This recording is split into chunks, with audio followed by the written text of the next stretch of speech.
अनिल, क्या आप जानते हैं कि एक राष्ट्र में उद्यमिता एक बड़ा प्रभाव कैसे पैदा कर सकती है? नहीं दिव्या मैडम, उद्यमिता कभी भी किसी राष्ट्र पर कोई प्रभाव कैसे डाल सकती है? चलिए, मैं बताती हूँ कैसे। सबसे पहले, उद्यमिता राष्ट्रीय और स्थानीय पैमाने दोनों पर सामान और सेवाएं बना सकती है। उद्यमिता हर जगह रोजगार पैदा करती है। इस कारण से उद्यमिता का योगदान केवल विशुद्ध मौद्रिक शब्दों में नहीं मापा जा सकता।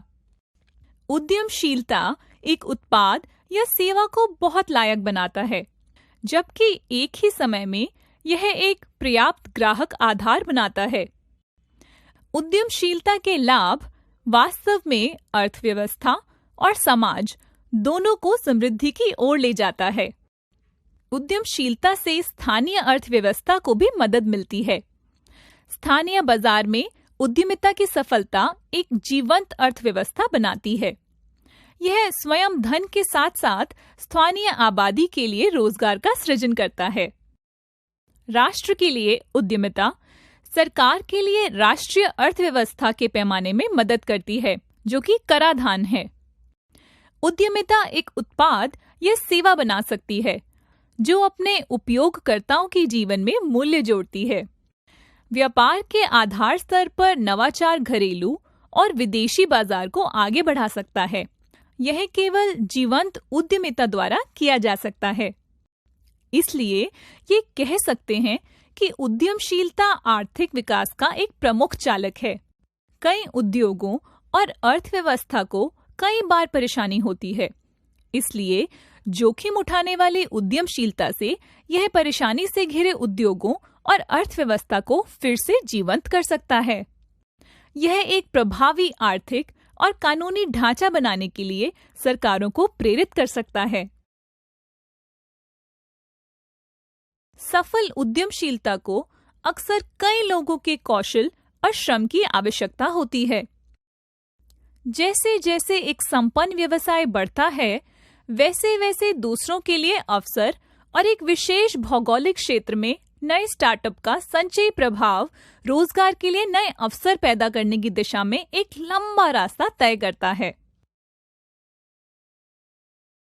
क्या उद्यमिता सामाजिक आर्थिक पहलू को मूल्य देने में मदद कर सकती है? जरूर अनिल, मैं आपको और बताती हूँ।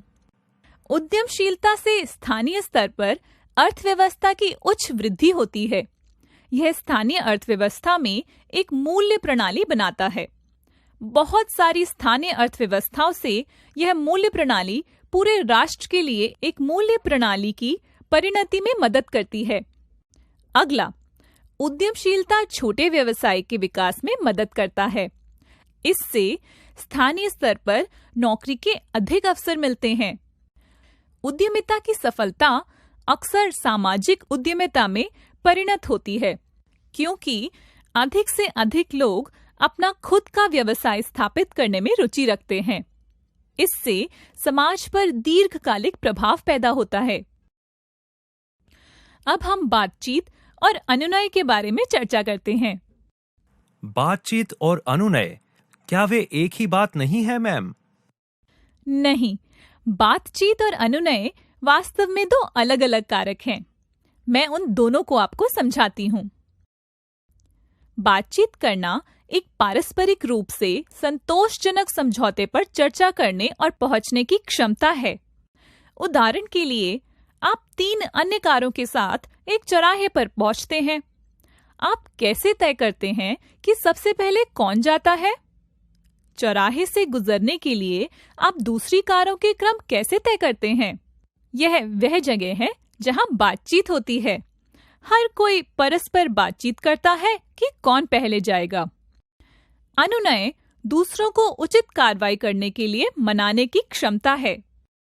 अनुनय का एक उदाहरण यह है कि जब आप अपने विचार को सही मानते हैं तो अपने लिए एक मजबूत तर्क देते हैं और आपका तर्क आपके संगठन या दूसरे सदस्यों को आपके विचार को लागू करने के लिए आश्वस्त करता है। वास्तव में बातचीत 2 प्रकार की होती है, वितरणात्मक और एकीकृत। वितरण संबंधी वार्ताओं को निश्चित पाई पर विवाद के रूप में माना जा सकता है। कुछ सीमित संसाधनों को विभाजित करने के लिए बातचीत करना, आप जीत गए, मैं हार गया और इसके विपरीत।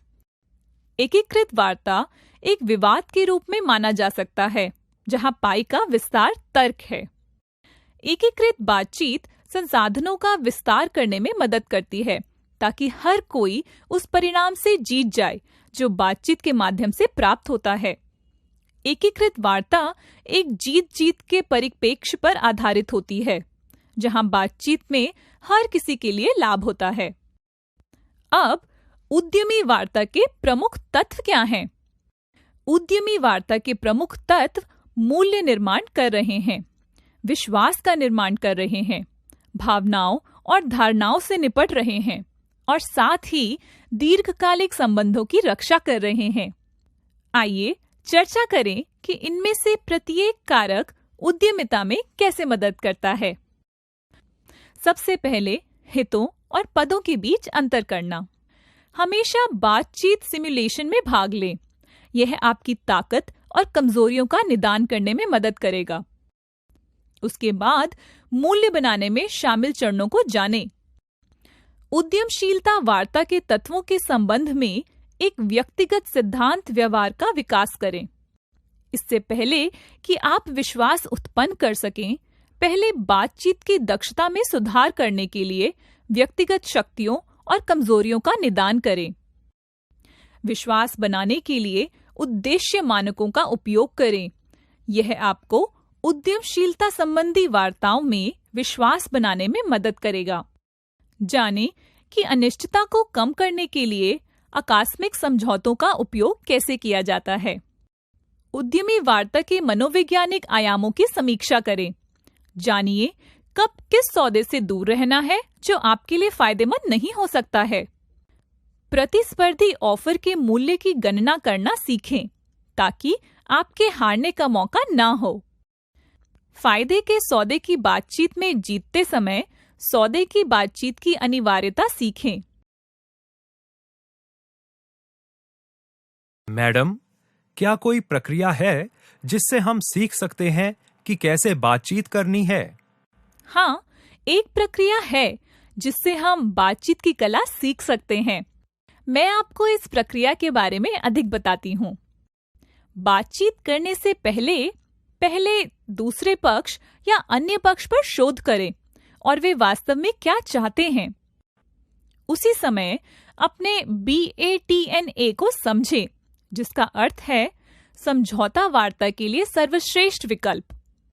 मतलब है यह अपने आप में एक वॉकअवे की स्थिति का, जिसके द्वारा आप बिना किसी नुकसान के बातचीत की मेज छोड़ सकते हैं। हमेशा बातचीत में सच्चे मुद्दों का आकलन करने की कोशिश करें, न कि सतही। पहले महत्वपूर्ण मुद्दों को निर्धारित करें। डेड एंड एक्सचेंजों के लिए पूर्व विचार करें और अंतिम लक्ष्य विवरण तैयार करें। वार्ता कक्ष में रहते हुए भावनात्मक, आसन, टोन और प्रमुख लक्ष्य जैसे तालमेल बनाने की कोशिश करें। फिर उनके BATNA को समझने की कोशिश करें। अन्य पार्टी की जरूरतों को पहचानें, जैसे कि क्या आवश्यक है, क्या महत्वपूर्ण और वांछनीय है। जो साझा किया गया है उसे समझने के लिए दोनों की तुलना करें। क्या स्वतंत्र है और सभी के बीच परस्पर विरोधी क्या है। मैं आपको अमेरिका के एक प्रबंधन सलाहकार पीटर ड्रकर से नवाचार के बारे में एक महत्वपूर्ण उदाहरण देती हूँ। 1985 में ड्रकर ने कहा है कि नव प्रवर्तन उद्यमिता का विशिष्ट उपकरण है, जिसका अर्थ है कि वे विभिन्न व्यवसाय या विभिन्न सेवा के लिए परिवर्तन का उचित लाभ उठाते हैं। यह एक अनुशासन के रूप में प्रस्तुत करने में सक्षम है, सीखने में सक्षम है, अभ्यास करने में सक्षम है। उद्यमियों को नवाचार के स्रोतों, परिवर्तनों और उनके लक्षणों के लिए उद्देश्यपूर्ण खोज करने की आवश्यकता होती है, जो सफल नवाचार के लिए अवसरों का संकेत देते हैं, और उन्हें सफल नवाचार के सिद्धांतों को जानने और लागू करने की आवश्यकता है। कई लोग पूछते हैं कि हमें नवाचार का अभ्यास क्यों करना चाहिए।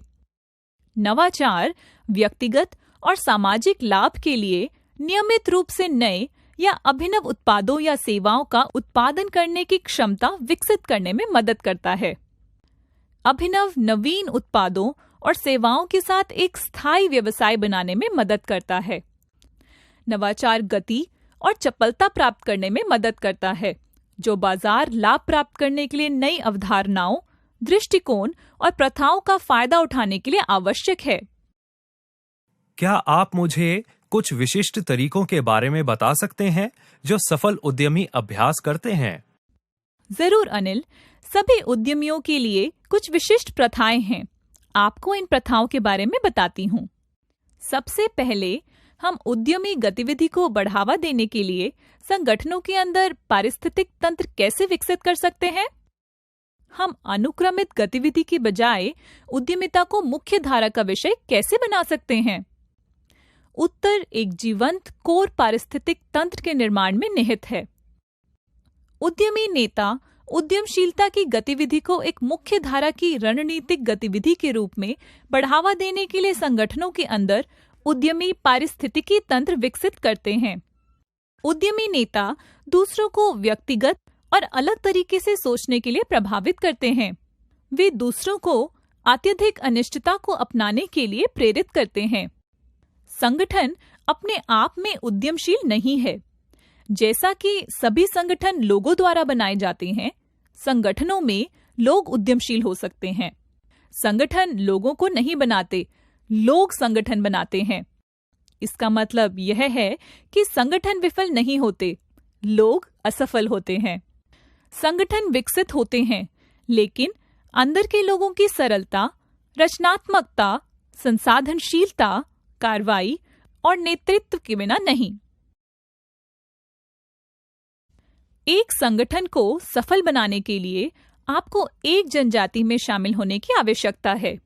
ऐसा इसलिए क्योंकि उद्यमियों को भौतिक समुदायों में सदस्य की आवश्यकता होती है, जहां विचारों को साझा और आकार दिया जा सकता है।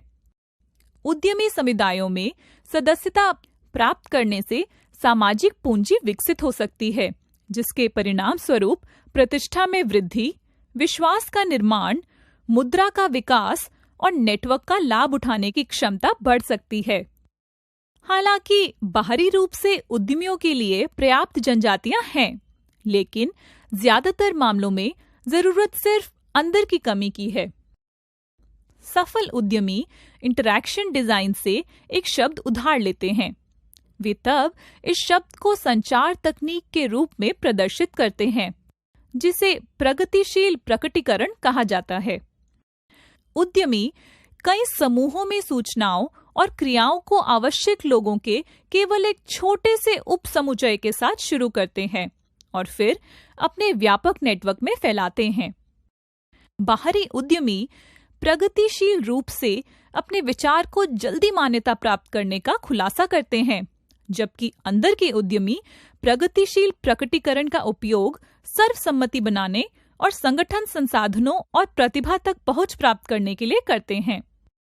एक उद्यमी के रूप में सफल होने के लिए आपको पुनरावृत्ति और प्रयोग की आवश्यकता होगी।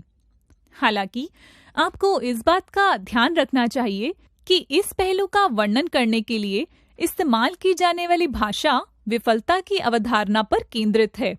असफलताओं के अर्थ में जैसे असफलता, झूठी शुरुआत, गलत मोड़ और गलतियां। इटरेशन प्रोटोटाइपिंग परीक्षण, विश्लेषण और शोधन की चक्रीय प्रक्रिया है। यह विचार या परियोजना को मारने और दफनाने की बजाय एक विचार को सीखने और आकार देने के लक्ष्य के साथ प्रयोग के माध्यम से ज्ञान का निर्माण है। विफलता के रूप में तैयार किए गए उद्यम डरावने हैं और अक्सर निष्क्रियता की ओर ले जाते हैं। जानबूझकर चलने के रूप में तैयार यह एक मानसिकता बनाता है जिसके लिए यह तैयार किया गया है और कई सीखने के क्षणों की अपेक्षा करता है। संगठन के बाहर के उद्यमी वित्तीय नुकसान को सबसे बड़ा जोखिम मानते हैं। लेकिन अंदर के उद्यमी अपनी अच्छी कमाई वाली सामाजिक पूंजी और सामाजिक प्रतिष्ठा को खोने के डर से स्तंभित हो सकते हैं। याद रखें, सामाजिक प्रतिष्ठा बनाने में बहुत मेहनत लगती है। अंदर और बाहरी उद्यमी विभिन्न तरीकों से संभावित नुकसान का प्रबंधन करते हैं। एक समय में कई अवसरों पर काम करने से लेकर विचार पर काम करने के लिए अनुमति के स्थानों की पहचान करने तक, एक सावधान उद्यमी समझता है कि समग्र रूप से क्या दांव पर है। कभी कभी स्वीकार्य नुकसान एक अलग प्रकार की गणना को प्रेरित कर सकता है, जो गणना कर रहा है कि आप एक कदम आगे बढ़ने के लिए क्या खोने के लिए तैयार हैं। अतीत के शैक्षिक अनुभव और यहाँ तक कि कॉर्पोरेट अनुभव संचार को प्रोत्साहित करने की बजाय बाधा उत्पन्न करते हैं। पिछले अनुभवों से आदतों को त्यागना आवश्यक है, खासकर जब ये आदतें अधिकांश उद्यमियों द्वारा अनुभव किए गए प्रयोगात्मक और पुनरावृत्ति प्रकृति के साथ संघर्ष करती है। बाहर के उद्यमी पहले काम करते हैं और फिर उस काम को सीखते हैं, जबकि अंदर के लोगों को संगठन के इतिहास द्वारा बंधक बनाए जाने के बारे में चिंता करनी पड़ती है। अब क्या आप समझ सकते हैं एक सफल उद्यमी होने की बुनियादी आवश्यकताएं क्या हैं, अनिल? यह वास्तव में उद्यमिता प्रथाओं का एक बहुत ही सुंदर मार्ग है जिसे आपने समझाया है। मैंने अब बहुत सी नई चीजें सीख ली हैं। धन्यवाद। आपका स्वागत है, अनिल।